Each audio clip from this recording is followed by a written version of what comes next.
start with a discussion about current developments in mRNA therapeutics, followed by the legacy of mRNAs from the pandemic.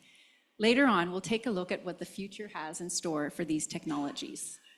So I don't know about everyone else, but for me, one of the most striking messages in the film that we just saw was the remarkable potential of mRNA technologies to target diseases other than COVID-19. So cancer, genetic disorders, and autoimmune diseases.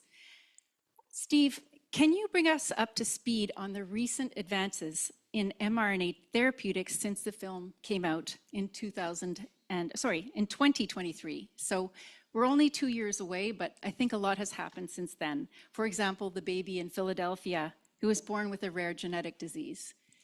Yeah, one must say that we have now 4 approved vaccines based on mRNA, so 3 against COVID and 1 against RSV.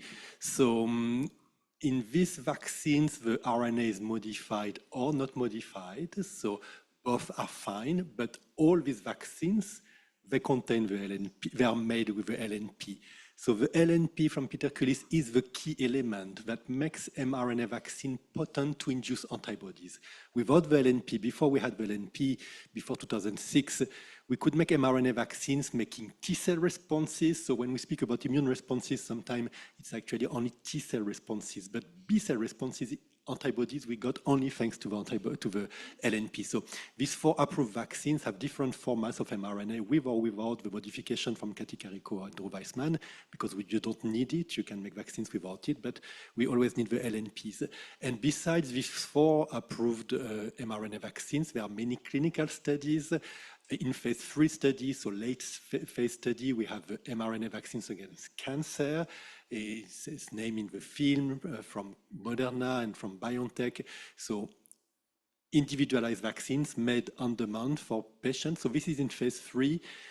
And hopefully within the next 2 years, let's say in 2027, hopefully the Moderna vaccine against melanoma and lung cancer could be approved. So this is coming soon as approval of general vaccines. And then at the level of research, we have many clinical studies where mRNA is used as vaccine or as therapies to regenerate tissues, for example, or to correct genetic defect. And there was a recent history made in 2025 where a baby was born with a genetic disease where his liver is incapable to make a certain function because he has mutations coming from his mother and his father making his liver deficient in certain biological function. And he's born 1 month after he had the diagnostic. And within 6 months, the scientists could make an mRNA coding for a protein which can modify the DNA together with a guide. It's a complex system, but it's fully mRNA. It's once again in the LNP. It has been injected at month 7 in this baby, and it went to the liver and repaired the DNA, the modification, the mutations he had in the liver. So I think he got 3 injections, this baby, and now he can have a nearly normal diet and probably a normal development. So this is completely individualized. It's a case, but it shows that besides the normal clinical studies to develop vaccines or therapies with mRNA and mRNA in LNP, you can have also very patient-specific therapies. I'm always challenging people saying, whatever disease, whatever medical problem you have, there could be a theoretical mRNA solution. And of course, it has to be developed, to be worked on, and to be tested. But mRNA has a very broad spectrum of possibilities, not only limited to vaccines, but open to many kinds of therapies, regenerative therapies, or repairing a genome in patients who have mutations. You can think about cystic fibrosis, for example. So these are cases where mRNA will continue to surprise us. That's a lot of surprise right there, I must say. Interesting that the B-cell response came from Dr. Cullis's lipid nanoparticle system. And this baby, I've seen videos of this baby. The baby looks very well. And you said 3 injections, amazing. Lots of potential here. I'm going to move on to Dr. Cullis. Your work, as the film showed us, on lipid nanoparticles was critical to finding a safe way to inject synthetic mRNA into the human body. So I'm curious how you're adapting this technology to fit the kind of personalized mRNA treatments that Steve talked about, like the one that the baby in Philadelphia received. And by the way, the lipid nanoparticles that that baby received were manufactured in Vancouver, I understand. Yeah, that's correct. That's Acuitas Therapeutics. So, well, actually one of the companies I co-founded some time ago. So yeah, we should feel quite proud in this community that we've actually managed to contribute in such a direct way.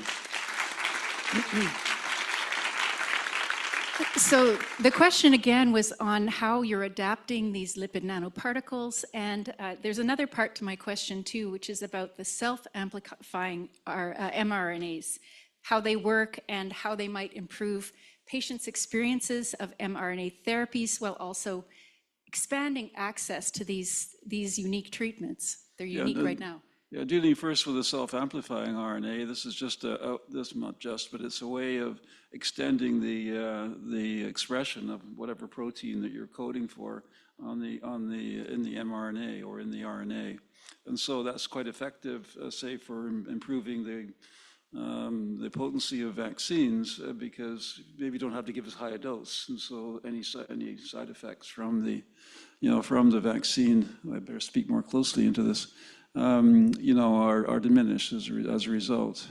Now, with regard to the improvements on the lipid nanoparticles themselves, this is where in the background there's a lot of work going on to make these systems progressively more and more potent and less toxic. There's always some toxicity associated with any medicine, but we're able to increasingly reduce by having lipids in there that break down more rapidly, as an example.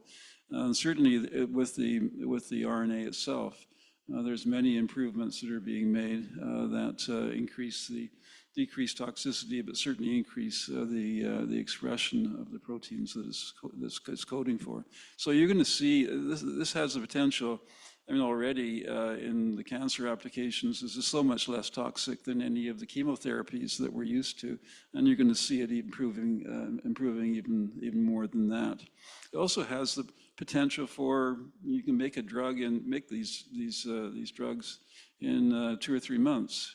And so for a patient that is suffering a terminal disease, this is real time, right? It's not like you have to spend $1 billion in 15 years to develop a new drug, which has often been the case in the past. Thank you. Exciting. And Heather, many of us here are aware that the first made in Canada doses of the Moderna vaccine for COVID-19 were released in September at the new production facility in Laval, Quebec. Go Canada. So this is great news. Can you give us a brief overview of where we're at with mRNA production in Canada? Sure, I'd be happy to. So as a result of our experience from the pandemic, certainly most of you may have heard in terms of our domestic capacity in order to be able to not only have sufficient research and development in new candidate vaccines, but also the capacity to actually manufacture vaccines was insufficient to be able to meet a novel coronavirus. And so we were very well prepared in terms of pandemic influenza, but we didn't have actually the nimbleness or the flexibility in order to be able to respond to the SARS-CoV-2. So there was a number of investments that have been done over the past couple of years, actually, in order to be able to assure that production capacity within Canada.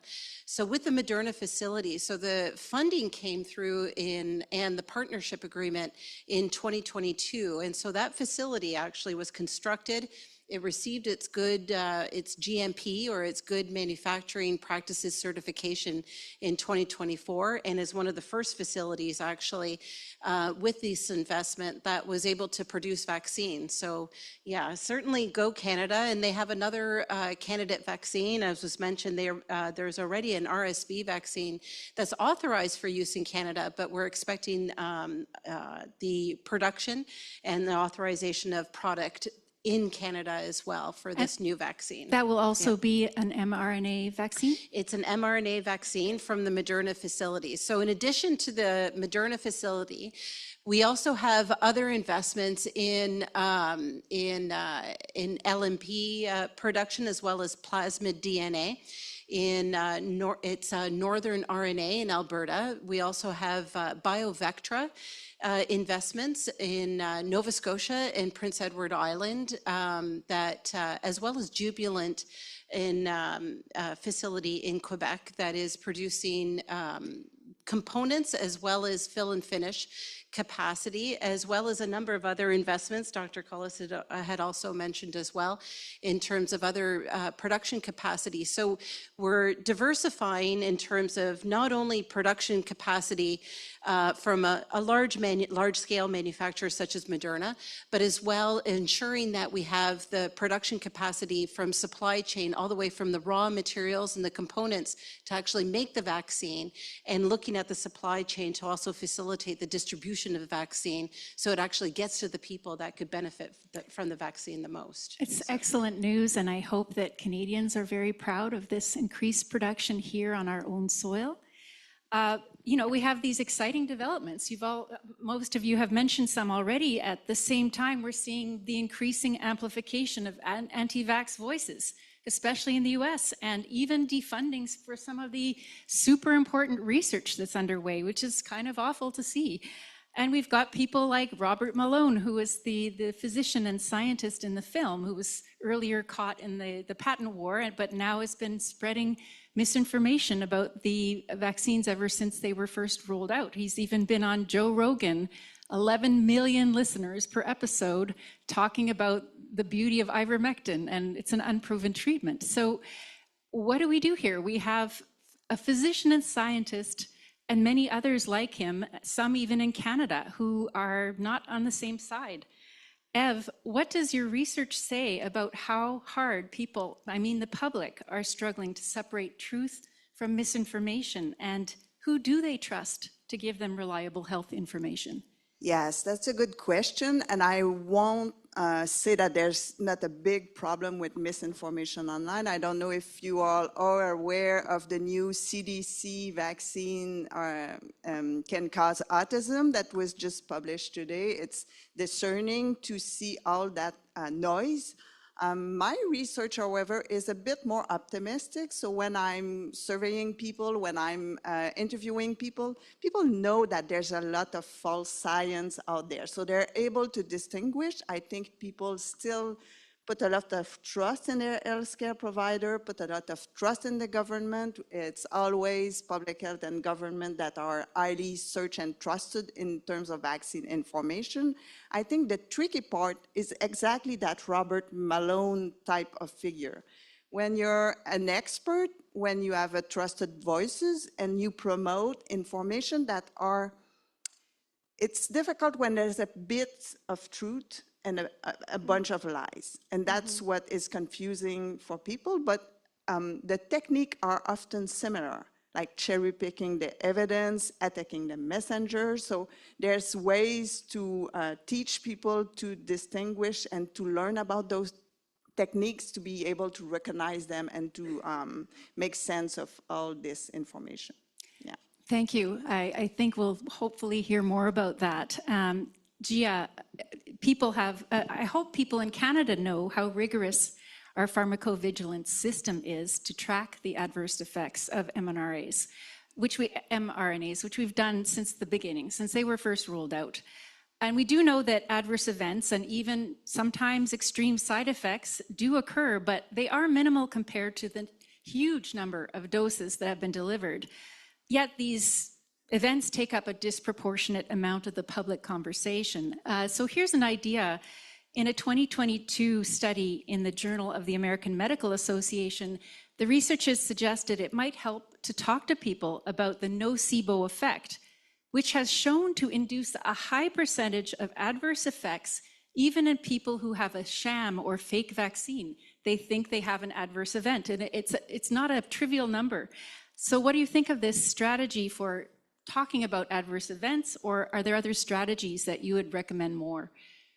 Yeah, no, it is really interesting, the nocebo thing. And I think it sort of speaks more broadly to the fact that, we already know that if people are a bit reluctant to get vaccines in the first place, they're going to report higher rates of side effects after the fact. And so there's certainly a degree of construction to how we experience some of the side effects we feel.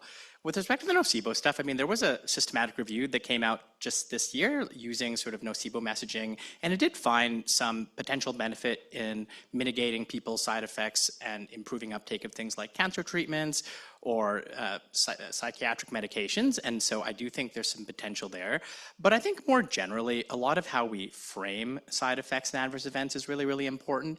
And so, instead of saying that like there's a 1% chance of this, saying, vaccines are safe 99.9% of the time, right? When you talk to your patients about that. We're using measles as an example, which is, quite common. We lost our elimination status just a couple weeks ago. Instead of saying, there's this very, very small risk that you might have low platelets, instead saying that, literally, measles itself, we know about 1 in 10 people with confirmed measles have been hospitalized in the country, and framing the risk-benefit discussion and the side effect and the safety profile in a way that really conveys that these things are safe and they're really effective. So we're not priming people to look for things that they're very unlikely to experience. We're focusing on the benefits of, is that what you're saying? Exactly. Okay. I'm going to have to keep moving along because I'm getting a minute number. Steve, as a scientist, how do you respond to claims that mRNA vaccinations cause cell death or dangerous shedding of spike proteins or permanent alterations in our DNA? In your experience, are there certain communications that resonate well with people in Europe? Yeah, I think first people need to know, it says in the film that mRNA is everywhere. So you eat it, whatever you eat mRNA. When you breathe in the air, you have spores, you have bacteria, you breathe mRNA. And many viruses are RNA viruses. So when you get usually a cold in winter, you have also RNA viruses. So our body is exposed always to foreign mRNA, and it doesn't make us transgenic or evolving. So I think people have to know the mRNA that is in the vaccine is just one more mRNA that you have in your life, but you have so many coming to you. And I'm also indicating to people that the MMR vaccine, for example, measles, mumps, rubella vaccine, the yellow fever vaccines, these are also mRNA vaccines. It's just people don't know about it. They call it, of course, attenuated viruses, but these are actually mRNA viruses. So they have mRNA in a capsule of 100 nanometer, very similar to the LNP.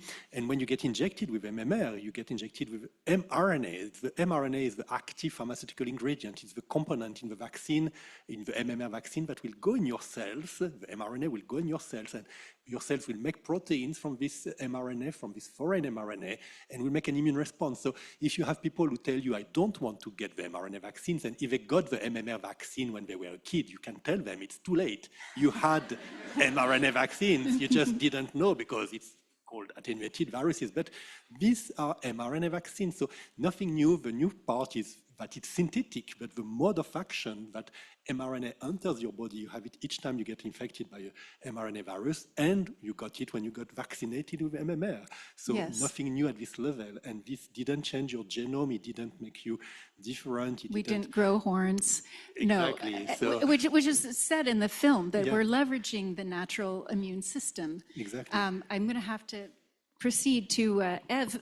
What is needed to untether, what needs to happen to untether mRNA technologies from their public introduction as COVID-19 vaccines in the public's mind, to make that separation so that we can move to therapeutics that are coming our way without this association that a lot of people have, unfortunately? Yeah, so it's a good question. I think as science evolves, public opinion evolves as well. So we've seen it in many cases. Now the technology is really branded with COVID-19 vaccination, but there's new development, and it's a bit unpredictable what will make that change happen, but we've seen it with other therapeutics and other vaccines as well. Would it help, for instance, to call them mRNA therapies or treatments instead of using the vaccine idea, the word vaccine? Is that the problematic word, or? Well, a vaccine is a polarizing world, and I'm always amazed. I don't think if I was a marketer, I would brand this therapy as vaccine, because it can come with a bad Connotation. connotation. But at the same time, it could help the vaccine, the routine vaccination, as we were discussing before this panel as well. So we know that there's events that can swift rapidly the public opinion, a pandemic, a new vaccine introduction, a suspension, a recall, a massive, when there's group of people suffering a side effect that can create a public perception. I think time will make us out of this vision with mRNA, but I think one of the key problem is the politicization of this technology. Yeah, and we'll have to talk about that a little bit more in the talk, and I'm sure some of the questions will be around that as well. Heather, many people feared that the RNA vaccines were developed too quickly or that we skipped important health and safety regulations. That may not be so, but as you know, Canada has a new life sciences strategy aimed at enabling us to respond to future pandemics and other health challenges in fewer than 100 days. Yes. So my question for you is, how is Canada balancing the need for rigorous safety standards with the need to streamline drug development following this strategy? No, it's an excellent question, and I would like to reinforce, though, that there were no steps that were actually shortened or circumvented with the clinical review and the approvals of the COVID-19 vaccines. What was unique with the Canadian approach, actually there were other countries who did it at the time, but it was unique for the process and the timelines that we had as the vaccine was under development. We had actually had a risk sharing strategy with manufacturers. Usually, manufacturers will not start production unless they know they actually have an authorized vaccine. What was unique and what was different during COVID-19 was that we didn't have time to wait.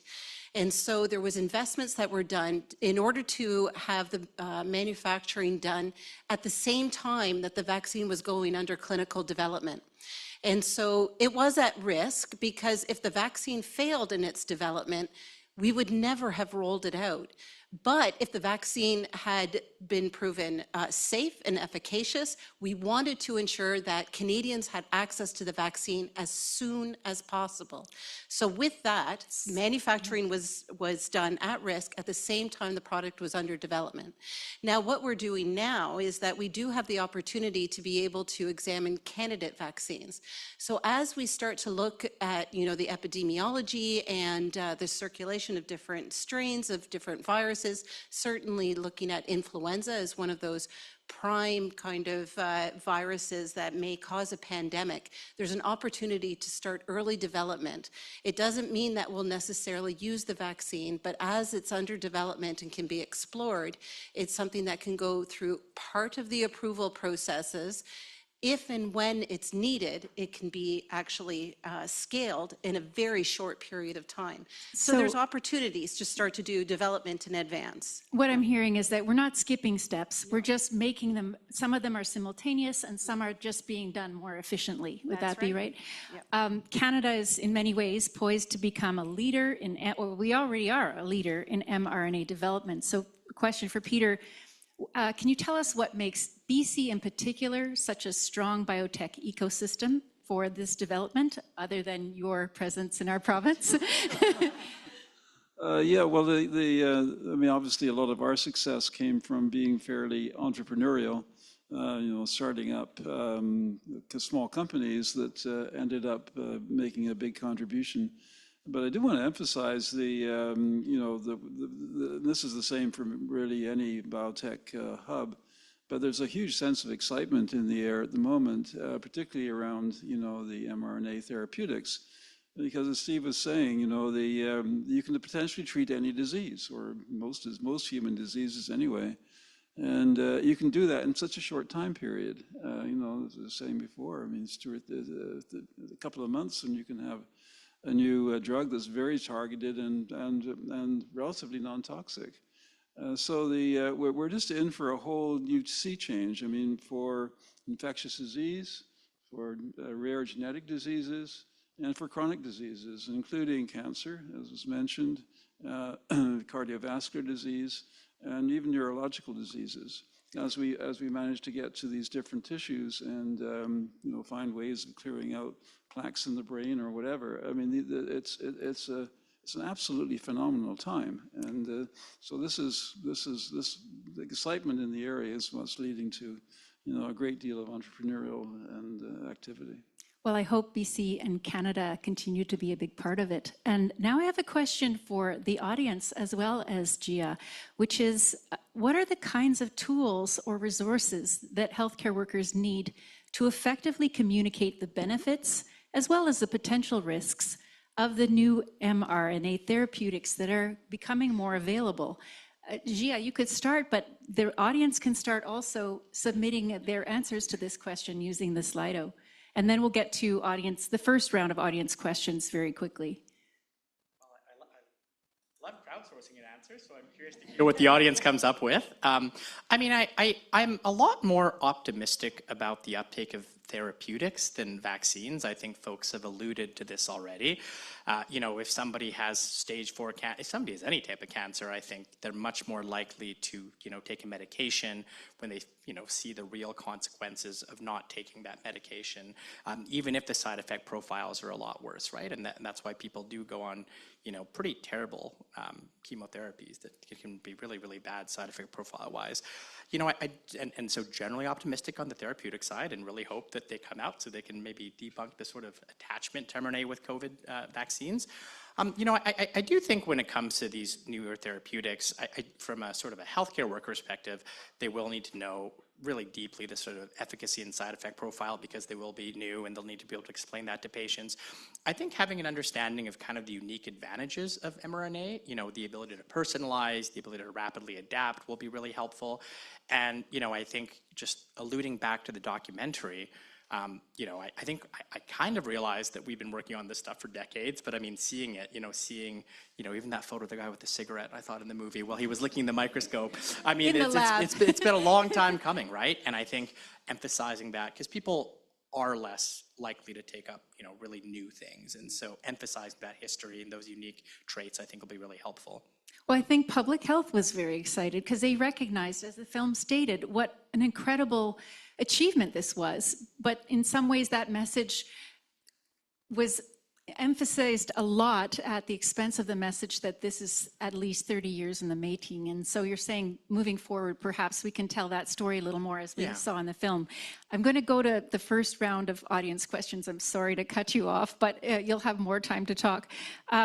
How do we best address concerns about the role of the private sector and profit making in the development of mRNA technology? And that's a question for Steve, but anyone else can jump in.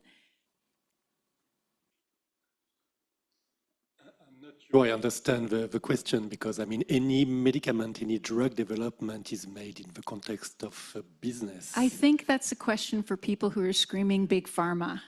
This is being pushed on us by capitalist big pharma.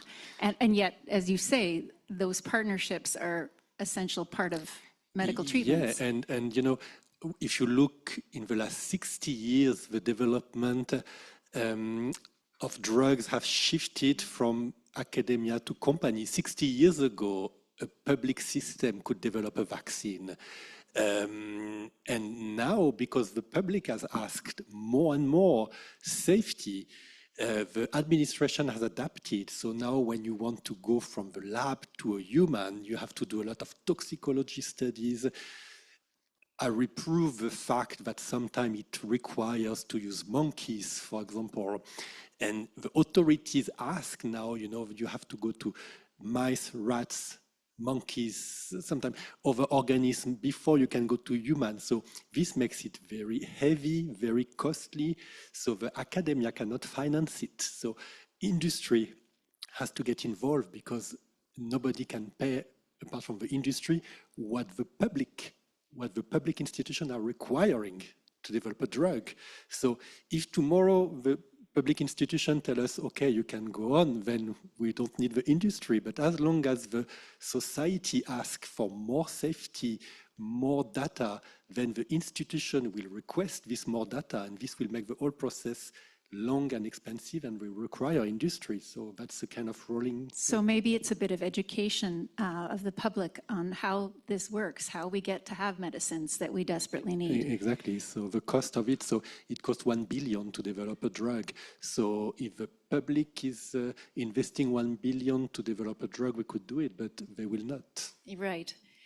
Here's a question for Peter. Is it possible, this is an audience question, is it possible that additional side effects of the COVID vaccines may be uncovered over time, in addition to the ones we don't know about right now? Yeah, I suppose so, but I've certainly seen no indication of that. One of the first medicines that we introduced was not a vaccine, but it was a treatment for a rare disease, and using the ionizable lipids, for example, and also RNA. And patients have been receiving that now for, 12 years. This is a drug called Onpattro. And no indication that there's any big issues with it. And these are much higher doses, actually, than are given in the vaccine. Yeah, we're pretty optimistic that the long-term effects are going to be pretty beneficial, to say the least. Thank you. Question for Ev. To paraphrase Naomi Klein on conspiracy theorists and theories, they, quote, get the facts wrong, but the feelings right. How can we address those feelings without relying too heavily on or promoting the facts? So, deluging people with information that they can't process when they have these strong feelings. Yeah, so it's not a matter of facts. It's not a matter of not being ignorant or don't. It's a matter of values and emotion and having good stories. Those who promote anti-vaccine discourses have pretty good and compelling stories to share. And I believe that in public health or in medicine or in science, we're quite reluctant to share good stories, powerful messages. We rely on facts, on authority, on expertise. And that's not the way that humans are, it's not what drives us. Yeah. Our brain works. So we need to find better stories. We need to touch on values. We need to adapt our messaging to worldviews. It's not, more facts won't solve the issues we're in now. Well, and we saw that in the power of the film, so many human details and backstories and narratives that really helped that information come out. I thought it was really well done. And you're saying that scientists and scientists and doctors and knowledge translators can take that role as well.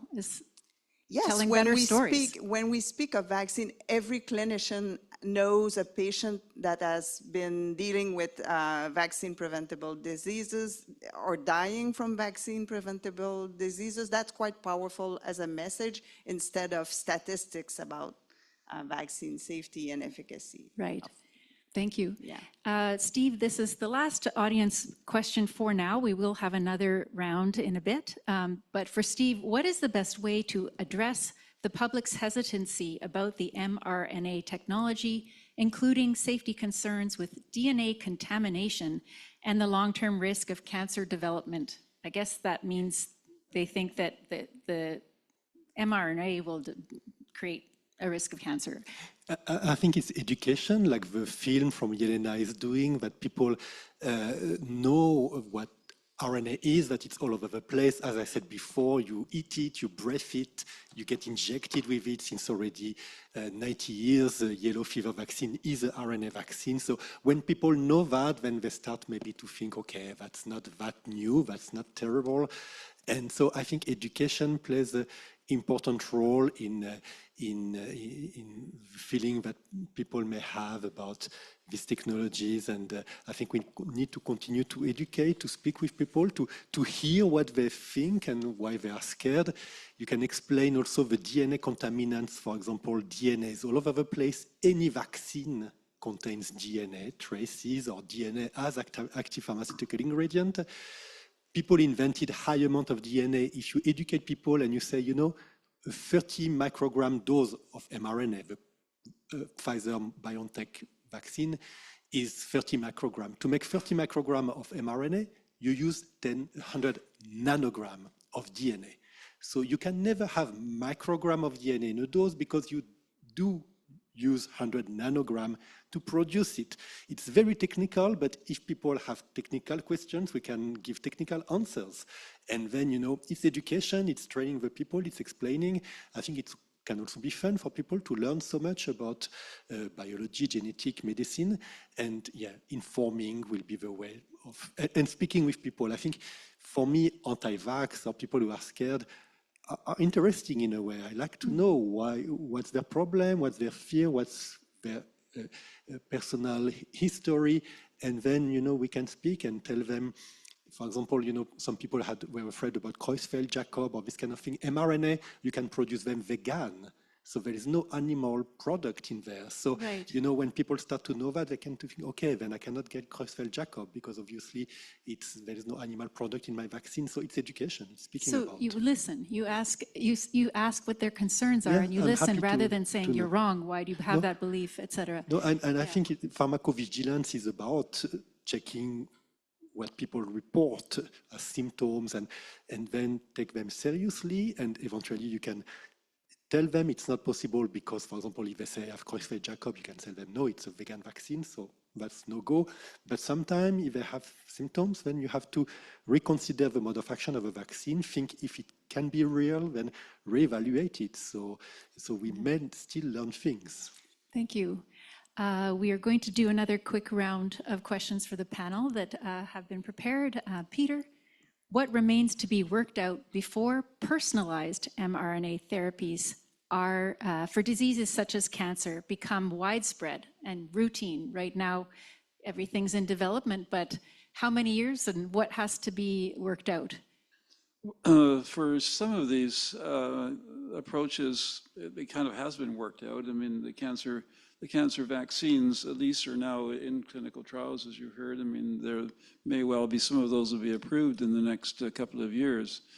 So that involves identifying neoantigens associated with a tumor and then coding for those in the mRNA, and then essentially awakening your immune system that, hey, you know, you should go after cells that have those neoantigens. To break that down, you're looking at what the DNA of the cancer itself is, and then telling the body to attack that specifically. Is that exactly? I mean, there's mutations in cancer cells, and so you're identifying those mutations, and then saying, all right, we want the immune system to mount an attack on cells that have those mutations, in essence.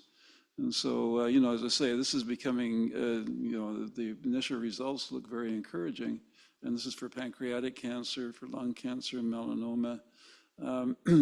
So I suspect this is, as I say, from a personalized point of view, what you're going to see first of all.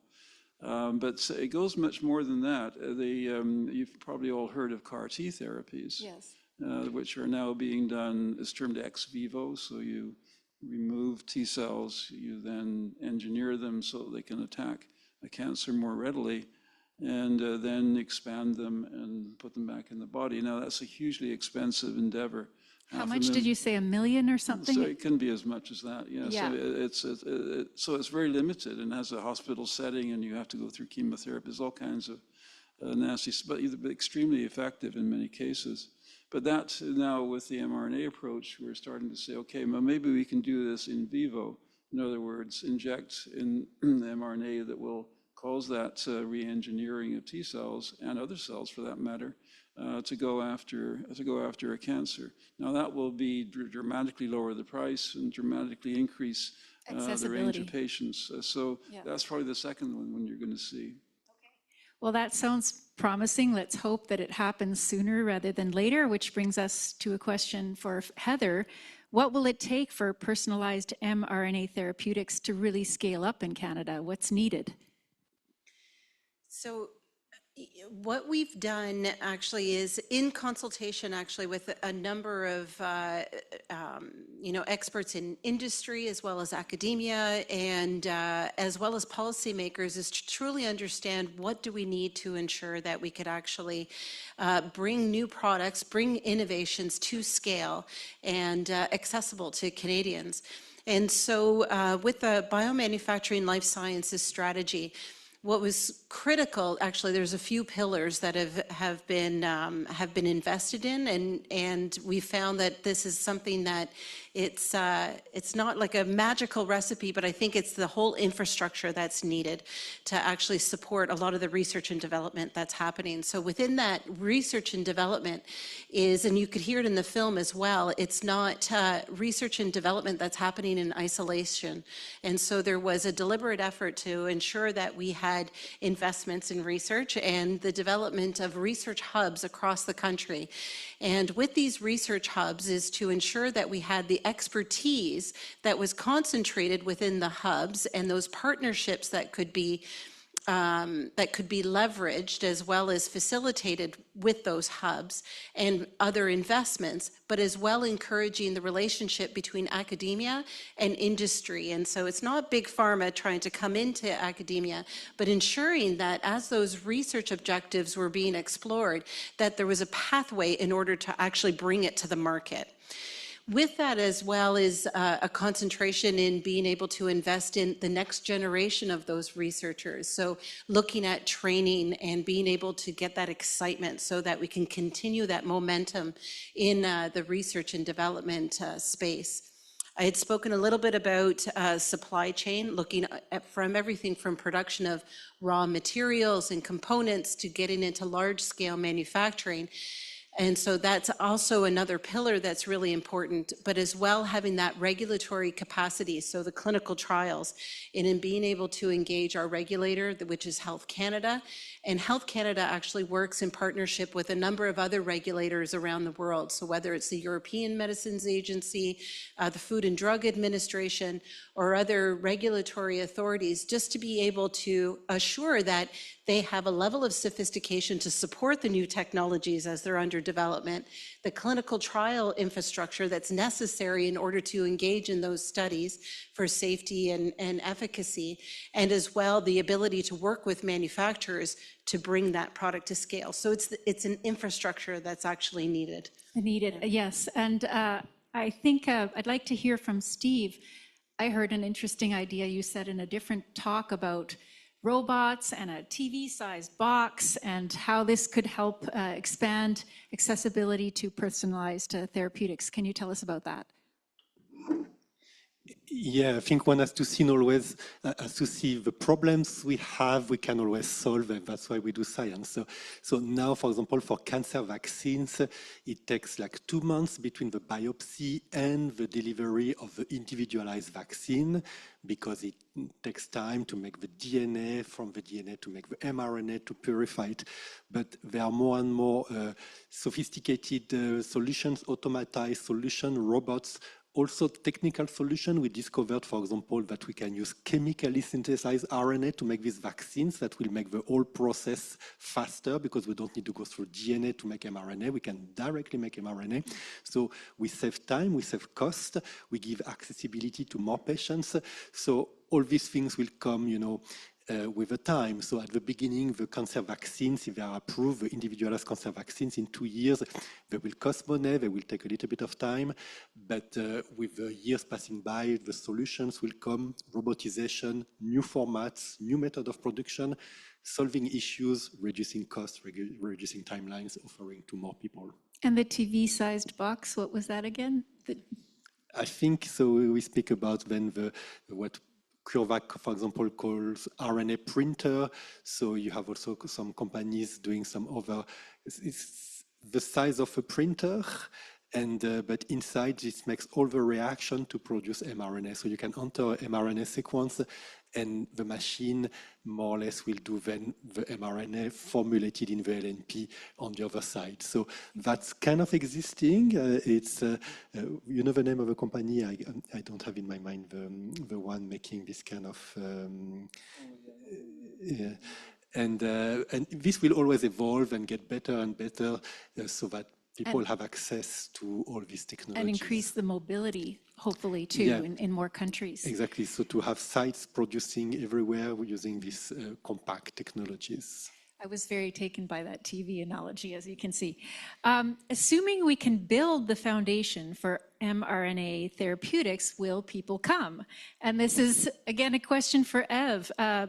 Are there lessons we can learn from previous reversals in public opinion about medical treatments? And I'm thinking, for example, the renewed acceptance of hormonal therapy in menopause. Not so long ago, doctors were afraid to prescribe it, women were afraid to take it. Now you can't open your Instagram without seeing someone saying, it changed my life. So can this happen for mRNA as well? And yes, definitively. And I think one thing we forgot is the basic simple thing to provide some guidance to those who are the most trusted source of information. These are the clinicians, the public health professional, the nurses, the doctors that are meeting those parents, that are recommending these vaccines and are promoting and educating people about them.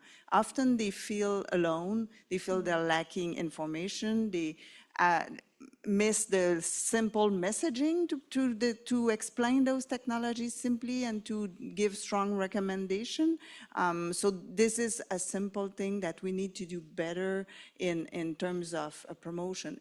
Often we tend to think that because some clinicians are working within the immunization system, that they are experts in everything about vaccinology, but that may not be the case. right.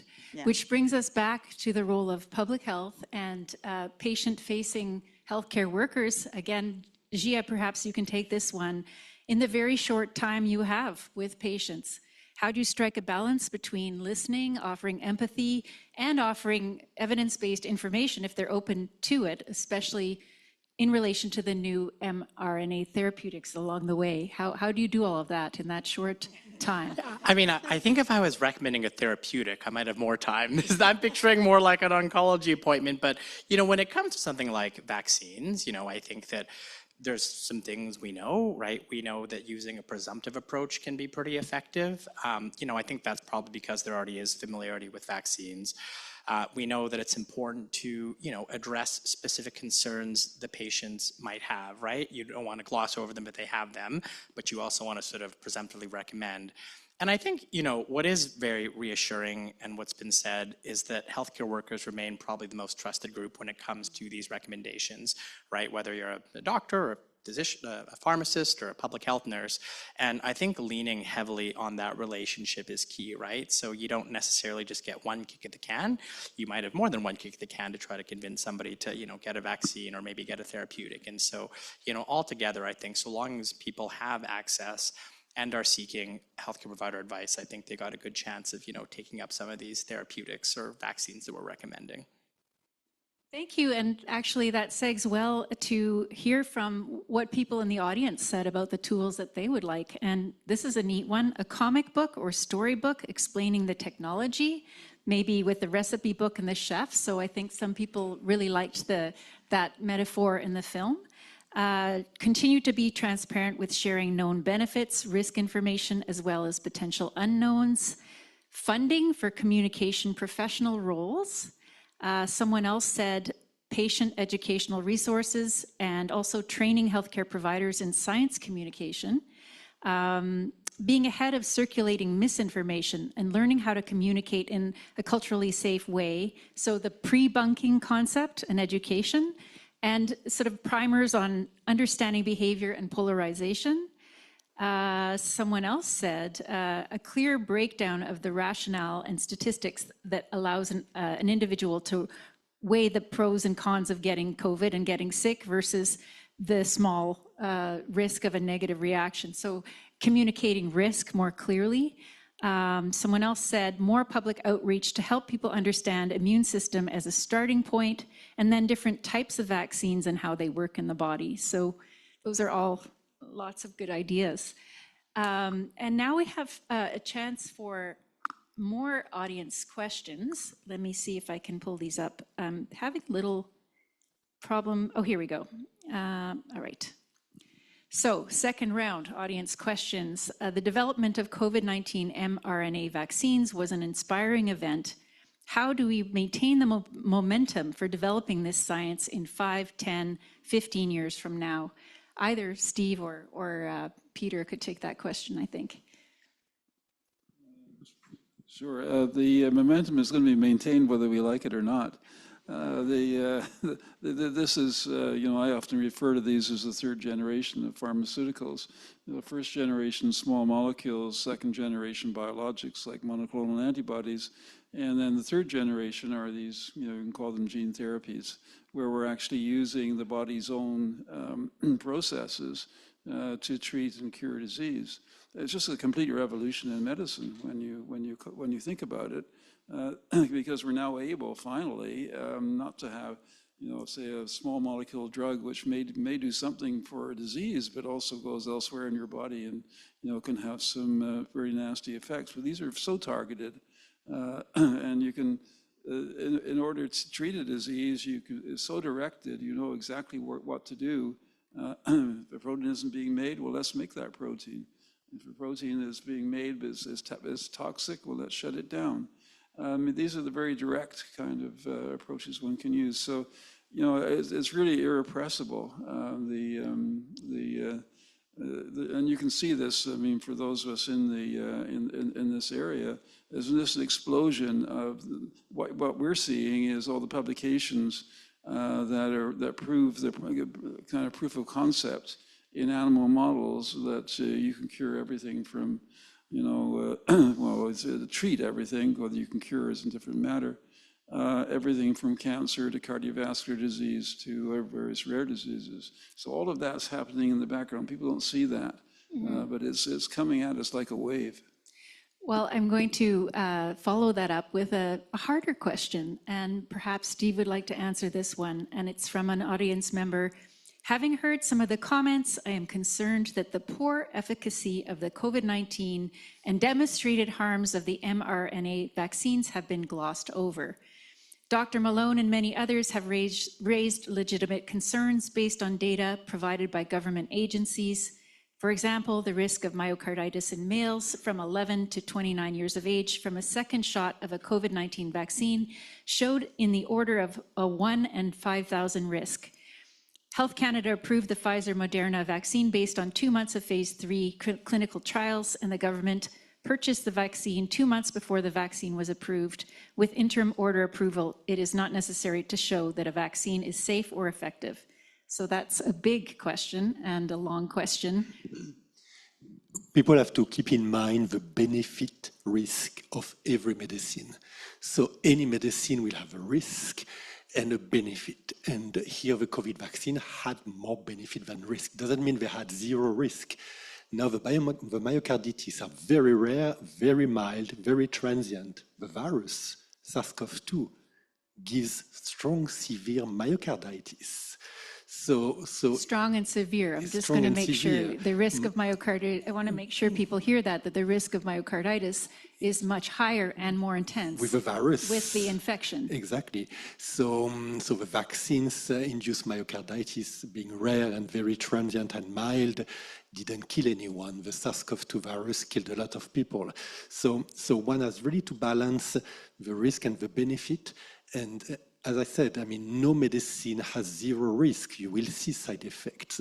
So one has to be not scared about side effects and to see them, to quantify them, to know them, but and not to ignore them, but to balance them to the benefit.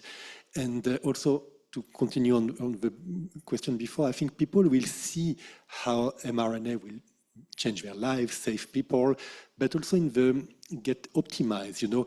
Now we have the RSV mRNA vaccine, the COVID mRNA vaccines, hopefully soon the flu mRNA vaccines, then they will be combined in one injection in October, November. Fragile people, elderly or people with chronic disease will get in one shot protection against 3 different viruses. So people will also witness that, how with mRNA vaccines, you will get more and more protected in the more and more easy way and with less and less side effects. So people will also see how this technology evolves and will benefit to them. I think that's a really good point. People could not witness the benefit of a COVID-19 vaccine because we'd never had this illness circulating in humanity before.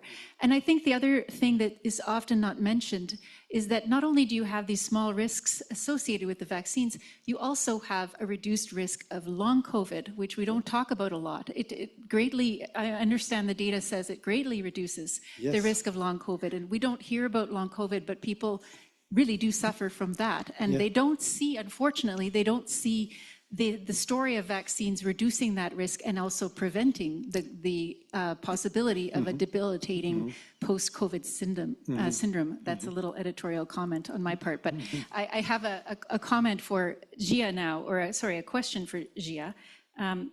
Okay, here we go. We're all here because, this is an audience question, we're all here because we broadly agree with these ideas. How do we bring people who aren't in this room and get them to engage? In the era of post-truth, how can we effectively educate people? Yeah, I mean, I don't think anybody has like the perfect answer to this yet. Otherwise, we wouldn't be in the era of post-truth. But I mean, this really is the question, right?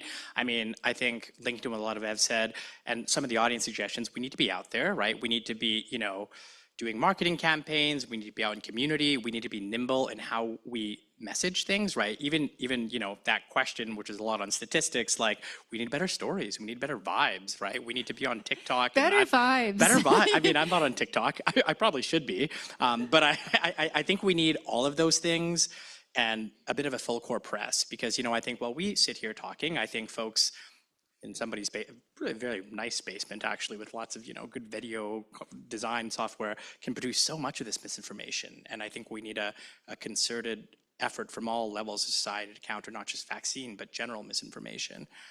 But it's hard to organize and coordinate those things. So I guess some people have to take it upon themselves. That was a question from earlier too, is whose job is it to do all this communicating and listening to the public? I mean, a healthcare worker can only do so much. So I mean, you're playing your role tonight, all of you, and we really appreciate that, but it's an ongoing question. Yeah, and I think we do, healthcare workers need to, I mean, it's hard, they've done a lot, but to get more of them trained to be science communicators, to recruit influencers and get them on our side a bit more. I mean, you need all of this, but all of it takes, work and coordination. And, I think we had a lot of that during the pandemic, right? Everybody was hyper engaged. There was so much, I'll say, community involvement, which was so critical to all this. And a lot of that is faded now, but certainly if another pandemic comes around, I hope we can sort of reactivate, maybe even before the next pandemic comes around, reactivate those things we did so well during the pandemic to get people immunized. Thank you. And a question for Heather, and I don't pretend to understand this question. With the FDA's new proposed, quote, plausible mechanism pathway, more, quote, N-1- therapies can achieve expedited approval compared to traditional trials. Do you see that big pharma companies will now prioritize mRNA or oligonucleotide development, or are there additional non-obvious barriers we need to consider? I'm not even sure that I can answer that question eloquently, but I think, in terms of, I can't speak to the FDA because that's in the U.S. and their use of different incentives in order to be able to ensure that they're spurring innovation as far as looking at next generation, whether it's therapies, vaccines, medical devices, and so it's an opportunity to be able to work with industry where industry now may be more risk averse in terms of the level, Stephen had mentioned that earlier too, the level of expenditure that's required from a company in terms of trying to bring a product to the market and then not knowing what that market potential will be for it. So from a business perspective, there is a lot of risk for the level of investment that's required where there's a lot of uncertainty in terms of whether or not that product will actually be used and will be purchased. And so, you can see that there's different mechanisms that may be used in countries in order to be able to provide those incentives. It's not the same kind of picture right now within Canada, whereas Health Canada is not offering particular incentives, with the exception, it's not really an incentive per se, but more recently we've had the efforts that were directed from our Prime Minister recently around red tape reduction.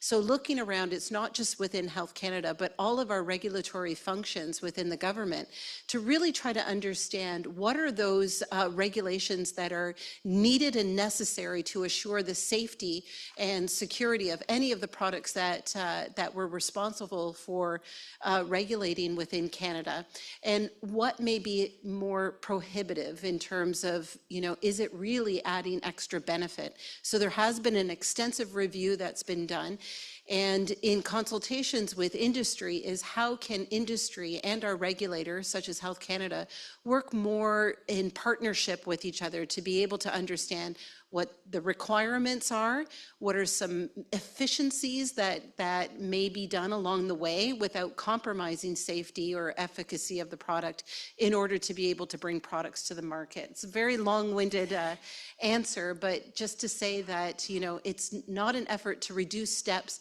and to work in the favor of Big Pharma as much as it is to assure that these innovations can actually reach the people that can benefit them from them most. Thank you. Yeah. And Dr. Cullis, people are saying from the audience that duration, I think that means that duration has been a problem with mRNA vaccines. I think they mean how long they protect you against the pathogen. Will this be improved? Can it be improved? Oh yeah, the answer is definitely yes. That's the kind of thing that's going on in the background, as I alluded to before. That these vaccines are being improved to give a longer term, longer term with the responses. self-amplification. Yeah, self-amplifying RNA is one example. There's stabilization of the mRNA itself to get longer circuit, longer expression times.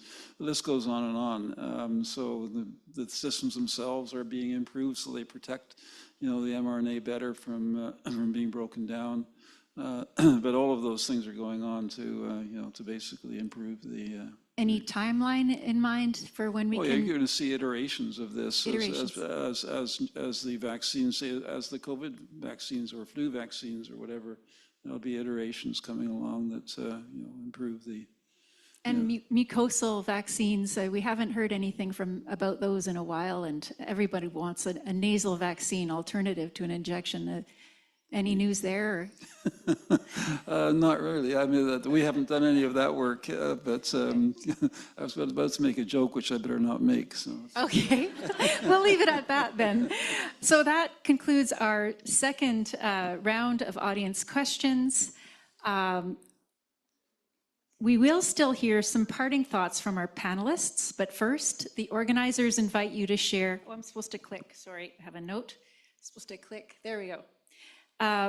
The organizers invite you to share the knowledge and insights from this evening with your peers, patients, and communities to help build understanding of RNA technologies, support informed decision-making, and enhance public health. The Bridge Research Consortium, one of the hosts tonight, in collaboration with RNA experts and Science Up First, an excellent organization, have created a one-page explainer on mRNAs, which you've seen at times in the slideshow. A link to this explainer will be sent to you by email, so you can refer to it if you are talking to patients, along with a quick 4-question survey. And they would love to receive your feedback. If you're interested in engaging with these topics further, you can visit bridgerc.ca. That's bridge as it sounds, rc.ca. And thank you to everyone for coming tonight, as well as our audience online for joining us. And also many thanks to our organizers, the BRC, and UBC's RNA and Formulation Core, as well as the funders named on the screen. I'd also like to thank our panelists, Dr. Pieter Cullis, Dr. Steve Pascolo, Dr. Jia Hu, Dr. Dubé, and of course, Heather Deehan. Can we, yes.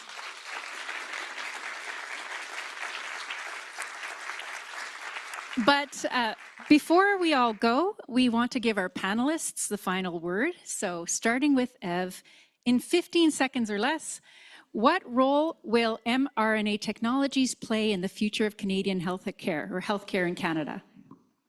I think they will play a big role. My takeaway is that we need to invest in building social trust and confidence, along we invest in building those new technologies. So not just science, but stories. Exactly. Okay, and Jia, you're next. What role will mRNA technologies play? I'm so excited about all these sort of non-actually infectious disease applications like cancer, rare disease, but to echo Ev's point, we need people to take this and we need to invest in that as well. Thank you. Heather? I'm going to try to stick to the 15 seconds. I see it's flexible and it's nimble, and that's what we need for pandemic preparedness, so very exciting. Flexible and nimble, I like it. Peter? The 15 seconds. That's 30 words. We have to be aware that this is a highly competitive area. I was in China about 2 months ago, or a bit less than that, and they already have 30 companies developing cancer vaccines. Wow. So, you know, the pace of things here is, and so from Canada's point of view, I'm very concerned that we maintain. So we got to keep the momentum. We really have to move fast. Okay, yes. Go Canada. And lastly, Steve? I want to thank two people, Yelena, for communicating, you know, what happened.